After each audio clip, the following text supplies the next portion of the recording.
മിശിഹായ്ക്ക് സ്തുതിയായിരിക്കട്ടെ. വിശുദ്ധ യോഹന്നാൻ അറിയിച്ച സുവിശേഷം 14-ാം അധ്യായം 27-ാം വാക്യം. എന്റെ സമാധാനം ഞാൻ നിങ്ങൾക്ക് നൽകുന്നു. നമ്മുടെ ജീവിതത്തില് എപ്പോഴും നമ്മൾ ആഗ്രഹിക്കുന്ന ഒരു കാര്യമാണ് സമാധാനത്തോടെ ആയിരിക്കുക എന്നുള്ളത്. ഒത്തിരിയേറെ സമ്പത്ത് ഉണ്ട് എന്നതുകൊണ്ട് എൻ്റെ ജീവിതത്തില് സമാധാനം ലഭിക്കണമെന്നില്ല. പലപ്പോഴും സമ്പത്തിൽ ജീവിക്കുമ്പോഴും സമാധാനമില്ലാതെ വേദനിക്കുന്നവരുടെ എണ്ണം ഇന്ന് ഏറി വരികയാണ്. ഈ ഒരു സാഹചര്യത്തിൽ നമ്മളൊക്കെ എപ്പോഴും ആഗ്രഹിക്കുന്നുണ്ട് അല്ലേ, ശാന്തമായിട്ട് സമാധാനമായിട്ട് ഒന്ന് കിടന്നുറങ്ങണം.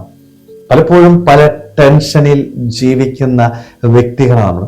ഓരോ ദിവസവും ഓരോ നിമിഷവും പല കാര്യങ്ങള് ആലോചിച്ചുകൊണ്ട് വേദനിച്ച് നീറി ടെൻഷൻ അടിച്ച് കരഞ്ഞ് ജീവിക്കുന്ന വ്യക്തികളായിട്ട് നമ്മൾ മാറുകയാണ്. ഈ ഒരു സാഹചര്യത്തിലാണ് എൻ്റെ ഈശോ എന്നോട് അതെ, എൻ്റെ സമാധാനം ഞാൻ നിങ്ങൾക്ക് തരുന്നു. നിന്റെ ജീവിതത്തില് സമാധാനം നേടണമെങ്കിൽ നീ ദൈവത്തോട് ചേർന്നിരിക്കാനായിട്ട് തയ്യാറാവണം. കാരണം സമാധാനം ദൈവത്തിന് മാത്രമേ പ്രദാനം ചെയ്യാനായിട്ട് സാധിക്കത്തുള്ളൂ. ഈ ഒരു കാര്യം കൃത്യമായിട്ട് നമ്മൾ മനസ്സിലാക്കണം. പലപ്പോഴും ഈ ബോധ്യം നഷ്ടപ്പെട്ടു പോവുകയാണ്. സമാധാനം തേടി പല വ്യക്തികളിലേക്ക് നമ്മൾ പോവുകയാണ്, പല സാഹചര്യങ്ങളിലേക്ക് നമ്മൾ നെട്ടോട്ടം ഓടുകയാണ്. അവിടെയൊക്കെ നമുക്ക് സമാധാനം കിട്ടും എന്നുള്ള ധാരണയില് മുന്നോട്ട് പോകുന്ന വ്യക്തികളായിട്ട് നമ്മൾ മാറുകയാണ്. എന്നാൽ ഈശോ കൃത്യമായിട്ട് പറയതെ, നിന്റെ ജീവിതത്തില് നിനക്ക് സമാധാനം വേണമെങ്കിൽ നീ എൻ്റെ സന്നിധിയിലേക്ക് കടന്നു വരണം.